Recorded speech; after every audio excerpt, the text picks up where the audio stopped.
ছোট্ট ছেলে আর তার প্রিয় হরিণের গল্প। ঘন সবুজ জঙ্গলের মাঝে থাকে ৫ বছরের ছোট্ট ছেলে রিয়ান।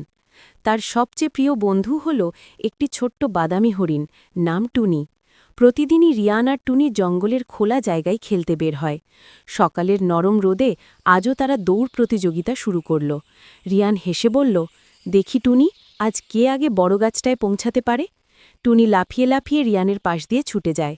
দুজনের হাসিতে পুরো জঙ্গল মুখরিত হয়ে ওঠে। হঠাৎ টুনি থেমে যায়। সামনে পড়ে আছে একটি ছোট্ট পাখির ছানা, গাছ থেকে পড়ে গেছে।